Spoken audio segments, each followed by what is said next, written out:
at VeeCon. We're going to give you guys a behind-the-scenes sneak peek of what's going on and talk about what is possible, have fun, get thirsty, get hungry, and talk about NFT, all things Web3. Let's get going. Let's go. Let's go. Yeah. Let's go.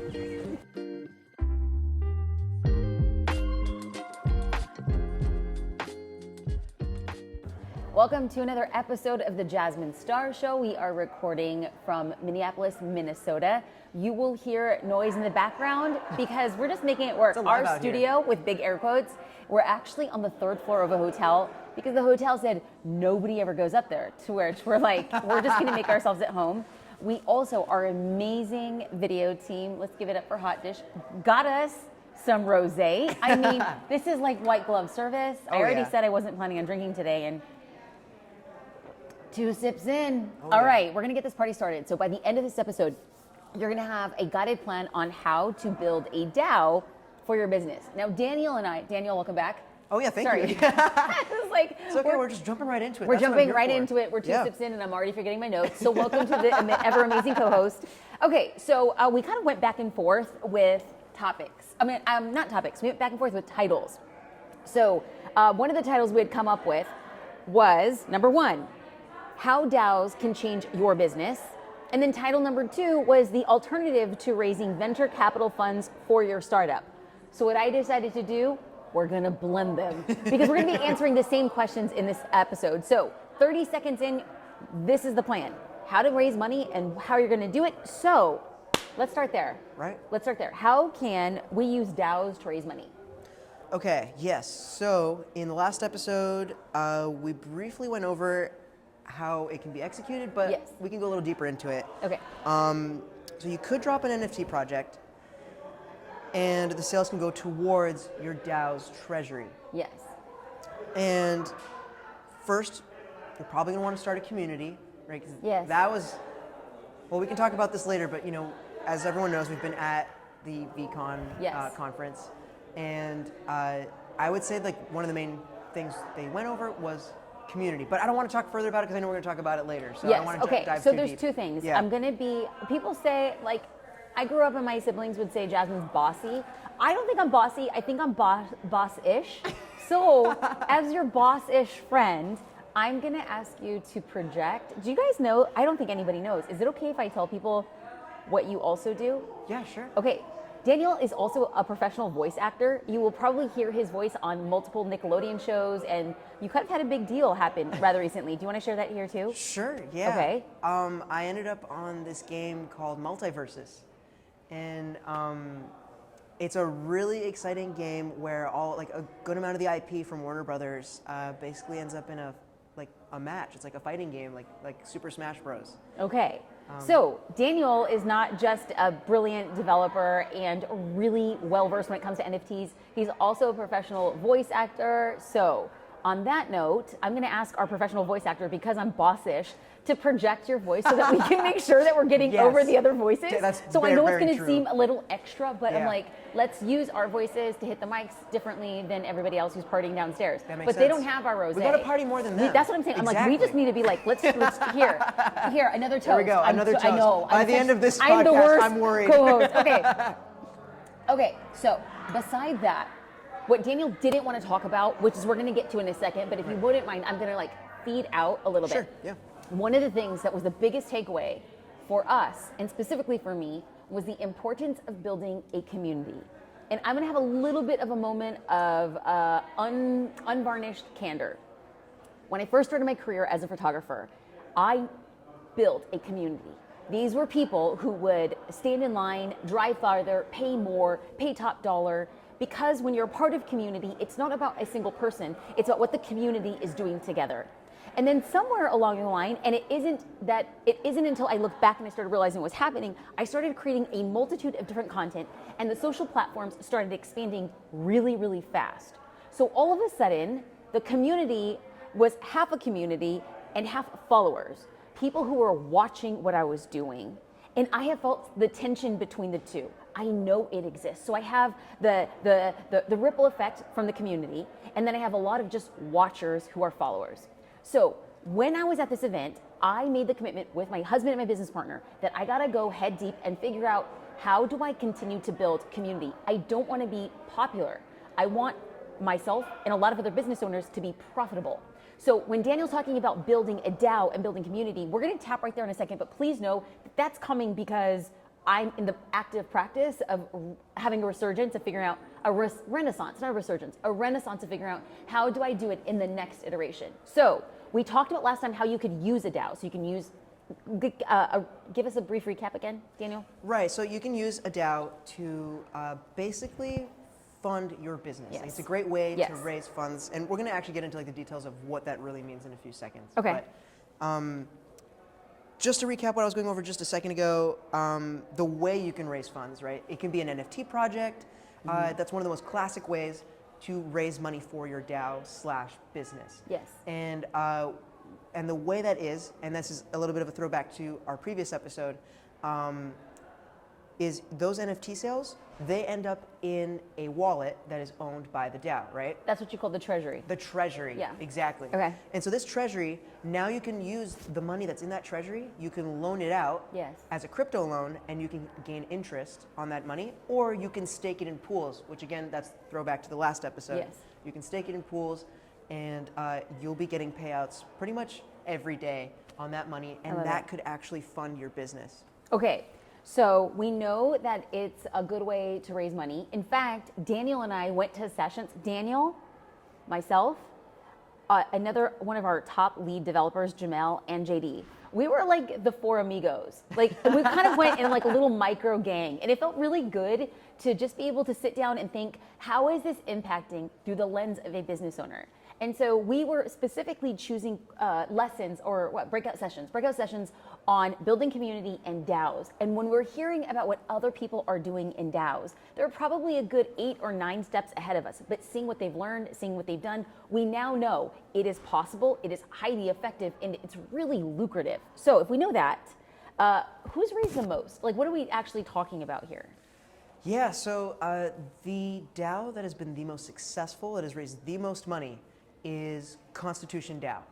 And to go over that, there was an original copy of the United States Declaration of Independence that was going up for auction. And basically a bunch of people came together and they're like, let's try to purchase this original copy of the Constitution. And we can, and you know, any leftover funds would have gone to charity, and they would have probably placed this document in some museum, and that would have been like a nice donation to a museum. But everyone just like really started pooling their money together to try to, you know, bid at auction.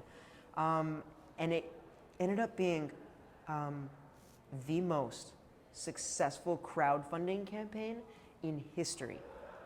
And just to give you an idea here, in the matter of a few days, they raised $47 million. Good. There's no other crowdfunding campaign like that ever.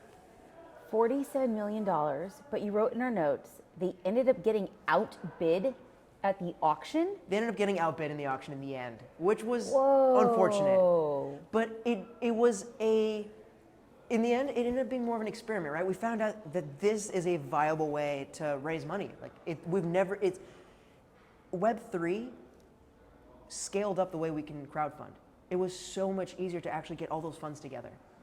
Okay, but wait a minute. The thing that I'm just kind of trying to understand, essentially, it's a bunch of rich people who wanted to use their money to buy the United States Constitution, to put it in a museum without any dividends, or with the hope that in some point in the future, they would be able to sell it and somebody else would buy it, and then they would get dividends from there?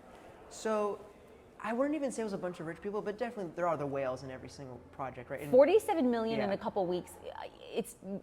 Something's telling me it's not a bunch of blue collar workers. I mean, I don't know. I hope I'm wrong. That would be the epitome of the United States Constitution. Is that a bunch of blue collar workers who are buying the Constitution? Like, oh my God, I would die. That's like the truest American story. By the people, for the people, bought by the people. Bought by the people in crypto. Oh, the irony is rich. Okay. Anyway. Okay. Do you know what happens? So it's proof of concept. $47 million in a few weeks to buy it. They end up getting outbid, but it's a proof of concept. Like, people are willing to be a part of something and change their behavior from buying the U.S. Constitution, say, in $1, but they actually created a DAO using cryptocurrency. Absolutely, and the hope was that this DAO would own this, I mean, you could argue priceless collectible. Yeah. And that's what a lot of DAOs will do, right? They'll have treasuries, so you own assets. Yes. And the asset for this DAO was a draft of the Constitution. Wow. Yeah. Okay. Very cool. So, kind of want to steer it away now from be it whales, be it blue collar workers, be it DAOs in a way that we don't really understand. So, there is one thing that I feel I've done pretty well in my business, and something I've done really well. And I don't ever talk about the things that I've done well. I like to just share things that I think could work for other business owners. But if I could, I'm going to take a second and talk about when I look back at my career, every iteration was built not on talent, and it wasn't built on chutzpah, and it wasn't built on money. It was built on caring about other people. And every iteration from starting my photography business and caring about clients, and then caring about teaching photographers how to build businesses, and then teaching creatives how to build businesses, becoming a course creator, becoming a professional speaker, becoming consulting, becoming a CEO of a SaaS company. What I have known that has been the through line again and again is that there is a community. And the stronger the community becomes, the more viable the business is. And I have known this, I have believed this, I will live and die by this. But there was a time in my career where I felt almost embarrassed of the fact that my business was being floated by a community instead of talent, money, skill. Wow. And now, I mean, objectively, we've spoken about this before. We know that Social Curator is an amazing product. We also know we have a long way to go to actually make it the best product it could be. And one of the things that has been so fortuitous has been there's a group of people who are willing to wait with us as the product gets better. There's a group of people who say, we know this product is not where it's supposed to be, but we will wait with you as it does. And that is community. I could be just in the same situation, I could be embarrassed as a CEO of a SaaS company saying, it's not where it could or it should be, and then beat myself up. Or I could say, we have a long way to go, but there's still a group of people who are willing to invest in what the business is. So if you're a business owner and you feel you might not be the best and you might not have the most money, you might have the most education, you might not be noticed in a room, that you have the ability to connect and care for other people who may continue to invest in your business, or even at some point in the future, invest in a DAO. Now, you might be thinking, a DAO is so far off my future. Perhaps. But there was a point in your life, in your career, where you never imagined where you would be right now. And if you, at some point in your life and career, never imagined where you could be right now, just imagine the wherewithal of where you could be in the future. But you must start thinking about the future so that you can map your actions to your aspirations. So right now we're having a conversation, we're talking about Web3, but guess what? Web3 was also like Web -27. Communities were built forever ago, and this is how businesses have sustained. Now we're using technology for us to find a way to fund from the community. Do I get that? Absolutely. It's the bedrock of all of this, of creating businesses in Web 1, 2, and 3, it still comes down to community, actually even more than ever. Yeah. More than ever now, community is the thing, because like you were saying, community sticks with you when the idea is in its infancy. Yeah. Web 3 is in its infancy, and people are following the idea. Yes. So the community is sticking together knowing that there's more. Yes. And there's foresight, there's vision, and everyone is part of that culture, working together to try to achieve it.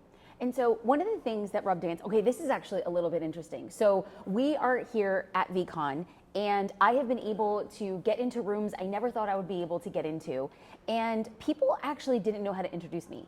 I just said that I'm the CEO of a SaaS company, and I'm here to learn as much as I can about Web3, to distill the information and share it with small business owners.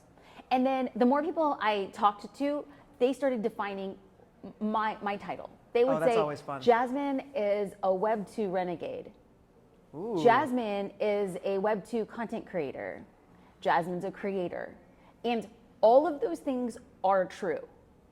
But at the same time, I'm refusing to take something that somebody else is calling me and then have it be my definition.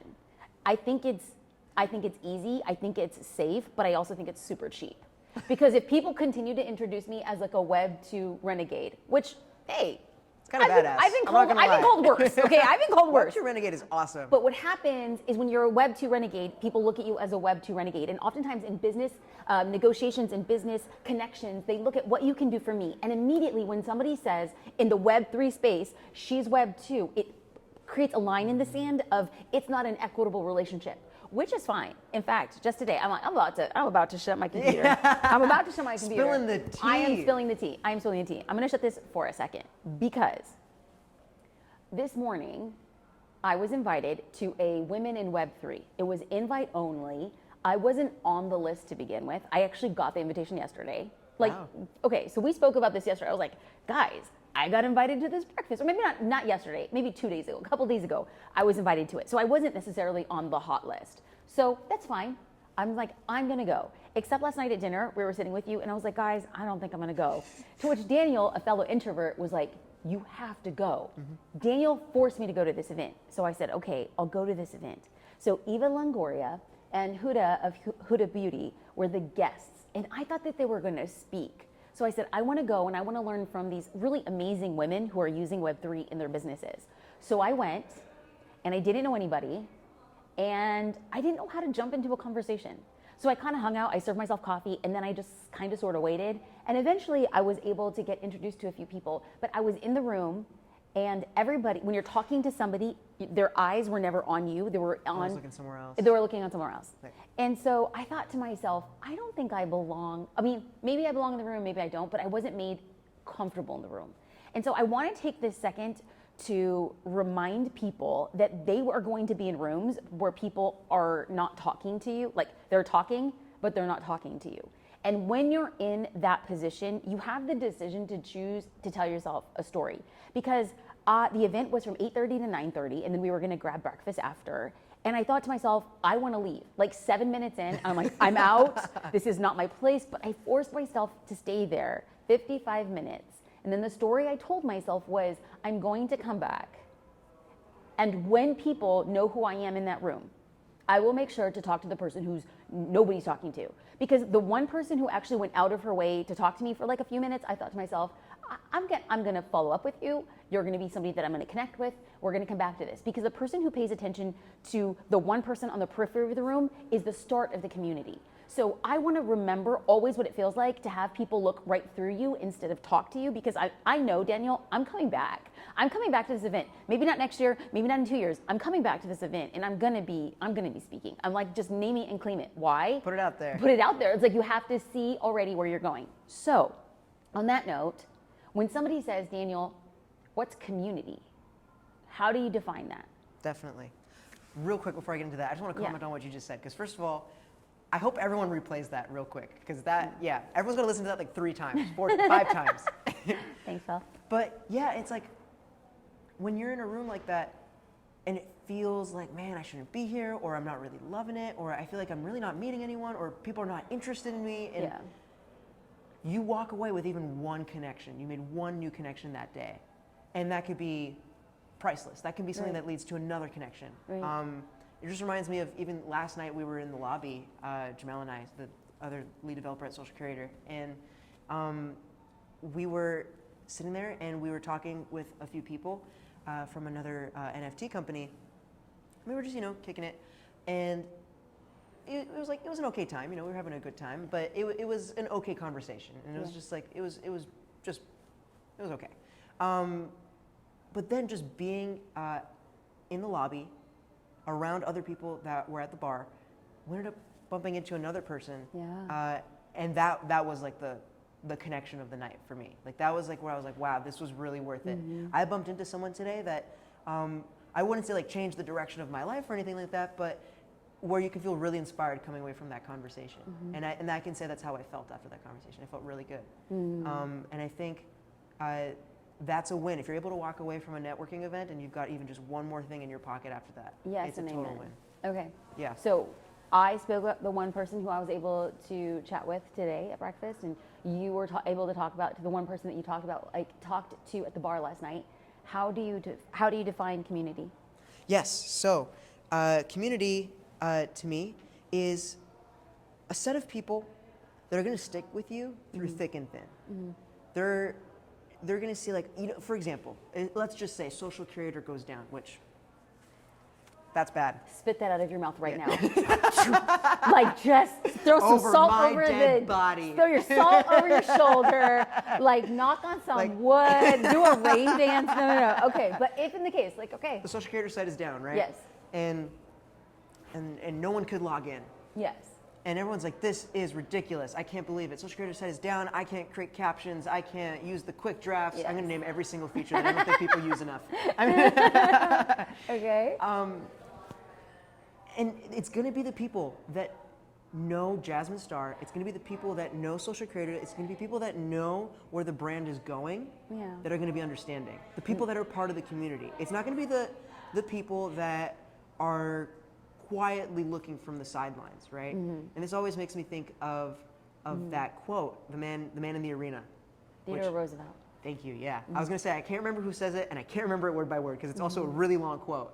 But if I were to just summarize the gist of it, right, it's the people, don't listen to the people that are on the sidelines judging you or saying something about you or saying like, oh, I would do that differently, because they're not in the arena. You're the person in the arena. You're the one who's taking all the risk. You're the one who's putting yourself out there, even if it makes you vulnerable. Yes. And for that makes the person in the arena the most commendable person in the room, not the people on the sidelines. And so let's extend, okay, I mean, here I am going to extend Theodore Roosevelt. But he said it is not the man who does it the best, nor should he or she listen to the opinion of those who are not in the arena. And what he says is the man or the person in the arena, and now in Web3, the people standing with the person in the arena is the community. Absolutely. And so if you're going to hear an opinion, and if you're going to hear something that hurts your feelings but makes the business better, you only need to listen to the people who are standing on the freaking ground floor with you. That's a community. So then the biggest question is, so every session we went to, myself, Jamel, Daniel, and JD, we always walked away with, but how? But how? We would go to these sessions, and the ones that resonated with us were the people who gave a kernel of the how. And so I don't want to get into this freaking podcast and people are like, but wait, you're talking about community, but how? And so I have an opinion, but somebody's here and is like, well, I want to start building a community. I want people standing with me on the ground floor. What's your advice for somebody who doesn't feel like they have a community but wants to create one? Absolutely. It's actually something I've been thinking about so much the past few days, hearing it at the conference, talking about it with you. And what's really come clear to me is that if anyone is trying to build a community, it's just starting and committing and showing up every day. I don't know, there's someone who said it in the past few days that said showing up every day, and that stuck with me. It's Farouk. It was Farouk. I ended up following on him Instagram because I'm just like, I just like you. I like your whole vibe. I like what you're talking about. But you want to know why we liked him? Because he said the thing that we live and die by. It's just, okay, he said care. Just care. You want to build a community? Who's there with you? Like, you have 16 followers on Twitter. You have 16 followers on Instagram. Care about them. So how, okay, so now let's get into the how. How do you care about somebody? Leave them a comment. Yep. Read the messages Send a message. that are coming in. Read the messages people are like. That's the start of a community. Absolutely. And so he talked about caring, and he talked about consistency. Like, this is the stuff we preach on the inside of Social Curator. Absolutely. It's not the talent, and it's not the depth and the breadth. It's simply showing up every day to give what you ultimately want to get. It's not enough for you to put out content and then expect people to have like this overwhelming loving idea for it. You have to go and give essentially online love to other people so you get it in return. That is how you start a community. And people say, well, that seems really simple. It is. It is.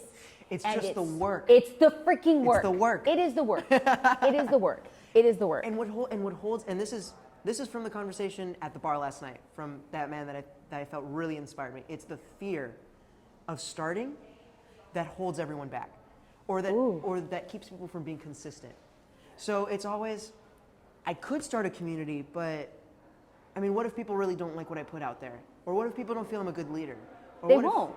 Right, and there's going to be people, but Yes. they're not in the arena. That's right. They're going to judge, but they're not in the arena. That's right. That's right. That's right. Like, wait, people don't want to start because they're afraid that people aren't going to pay attention. They're not.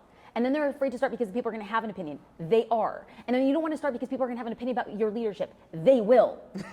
And then just what? have to do it. And then what? So yeah, are you just never going to start? Are you never going to start your community because you're afraid of what other people are going to think, or Yeah. you're afraid of like whatever kind of opinions are going to arise from that. If they're going to have an opinion, let them have an opinion and you continue to do your work, because you will attract somebody who cares about the way that you are seeing it from your perspective in the arena. Okay, so let's talk about how. Like, how would one, now remember, on this podcast, like, please know we're not positioning ourselves as DAO authorities. We are quite honestly telling you we don't know what we're doing. And before I ever get embarrassed about that, people who were on teaching us at the conference about DAOs all said, we don't know what we're doing. Yep. They all said, we're figuring it out. So the whole time I'm looking for Daniel, I was like, we're right on time. We are killing it. Like, our podcast, we thought well, I don't know about you. You probably thought this stuff was like, you know, manifest of like the best work you've ever created. I'm sitting here being like, I hope it's okay. Being at this event with real gangsters in the industry, I'm like, bro, we've been doing it. Yeah. We are doing listeners like a thing here. Like, everybody is figuring it out and we're just distilling it through our own way. Yep. So I know that like How to Build a DAO is probably 87 podcast episodes, but somebody who's listening, who kind of sort of wants to kind of start thinking in that way. What are like 3 things to keep in mind as you build a DAO? What do you need to get in place? All right, if you're trying to build the DAO, right? So we already spoke about community, so Yes. I'm not even going to mention we it. kind of for building went. the DAO. We kind of went down with community. Oh like, yeah, we dove. We into had that. like 3 sips of rosé community conversation. Okay. 2 sips in, it's all about community. That's Another sip, I'm like, please join my community. Okay. So how do we start? Oh, okay. So first things first, you need to brainstorm on a purpose behind your DAO, right? Yes. Whether that's centered around a product or centered around whatever like the ethos is behind your business. That's going to be the best way to figure out what your DAO is about. No one's going to become part of a DAO or become part of your community if they don't feel there's like any specific reason for it. So in episode 7, like in the last episode that we had talked about specifically this, is we wanted to make sure, like the pretend DAO that we created was for business women to connect with other people. That's an intention. That's a mission. You look at it and you immediately understand it. So number 1 is to brainstorm like your idea and make sure that there's like a mission or an ethos, something that people can connect with. Absolutely. Yes. Next, well, hopefully everyone's already done this by now if they're this far into the crypto podcast, but you definitely are going to need a Metamask wallet. Yes. You're 100% going to need that. If you don't know how to set up a wallet, please go to jasminestar.com/NFT checklist. jasminestar.com/NFT checklist. We will walk you through the steps on how to set up your wallet. Absolutely. And then from there, there is a DAO creation website that you can go to, which is amazing because before this, you would have to hire a developer to go ahead and create a full DAO for you. And that is unfathomably expensive, I would bet. But you can go to this website called Aragon. Okay. And aragon.org will allow you to create your DAO. Oh, wow. And you can go in there, and there's a few settings. I'll quickly go over them. But you can decide if it's going to be like a 1-to-1 voting. So basically, like everyone who has coins is able to vote. Like if they get 1 vote, like you're 1 citizen of a country. Or if it's like shares. Like if you have shares in a company, those match your voting power in the company. So those are like the 2 voting mechanisms you So can set up. one was a company. Yeah. Is that what we're talking about right now? Yeah, one where you can vote with, like basically your voting power is based off of your share Got it. amount. Yes. Or where it's just a 1-to-1 relationship. Got You're it. 1 person, 1 vote. Got it. So that's the 2 differences right there. There's a few other options, but those are the main ones I would Let's go focus over. on just 2 right now. Yeah. Most of their listeners are going to want to choose between those 2. Yep. Okay. Step number 5. So I'm going to repeat it. Step number 1 was to brainstorm your business mission, your idea, your ethos. Step number 2 is to make sure that you have a wallet on MetaMask. Step number 3, we want to start building your community because we want you to become an authority in the field. This is where we went on our 3 sips of rosé tangent. Number 4 is you want to prepare to launch your DAO by going to Aragon, ARAGON.org, and then they're going to choose between a company or a membership, like the 1-to-1 or the 1-to-1 or like share-based. Or Share-based. Like voting power is based on how many coins you have in the DAO. perfect. Now, step number 5 of 8. Right. So the next few steps are pretty straightforward. It's just you're picking the name of your DAO, and that's going to be usually related to your project. So if you are Women DAO, right? Yes. You're going to call it Women DAO. Got it. So pretty straightforward. We already went over the voting settings. So based off if you chose membership or company, then you're going to go ahead and decide like how much of a majority does there need to be for a proposal to pass. Basically, this is setting you up for you to define what you want your DAO to be. Yes, there are steps, but they're actually kind of safeguarding you for you to actually think how do I want this to run? So the steps feel like it's heavy, but it's actually really necessary and super helpful. So number 6, that's what we're talking about, configuring your voting settings. Correct. No, number 7. After that, you're going to name your governance token, which is the token that gets distributed to people so that they can vote and so that you can recognize their membership. Yeah, so basically anyone who owns tokens in the DAO is a member of the DAO. And if you've chosen to have like a quantity-based voting system, right, where it's like if someone has 5 tokens, they have 5 votes, then you'll be recognizing that too in those settings. Where Beautiful. It's like how many shares can someone have before they get maxed out, let's say. That's a setting. Great. Okay, and then number 7 is to name your governance token. What does that mean? Right, so that's the coin that you're giving out where people can vote. And Oh, so I can name it, I wouldn't, but I can name it the Luna coin. yes, Okay. which I wouldn't name it, no. Okay, for those of you who are anything at all, like we're recording this like on the heels of like a Terra Luna collapse, so I probably wouldn't, but Luna's also the name of my daughter, so it wouldn't be Terra Luna, it would be like Luna. It'd be like Luna Amazing Token. Yeah. Luna Amazing token. Luna Amazing I Token. love it. Okay. So that's how we would name the governance token. That's how you just And name speaking it. of Luna Amazing Token, I think Luna's running around here, so she might make an appearance. All right. She might. Luna Amazing Token might make an appearance later today. Okay, and then you want to provide a list of the wallets to mint the initial supply of tokens to. That's correct. So if I'm naming my governance token, Luna Amazingness Tokens, I am going to provide a list of wallets. These are all the people who want to be a part of the DAO. Yep, your initial Great. community. Great. And then from there, those tokens will end up on exchanges. They'll end up in the initial holders' wallets, and those can be sold around as wished or transferred around as wished. Okay, so we gave the thing that we wanted at the conference, right? We gave the how. Yes. And there's going to be people right now who don't hear it and understand it. And I will be the first to say that I had to hear this probably 57 times before it's starting to make sense. But have I taken any action on it? No, not yet.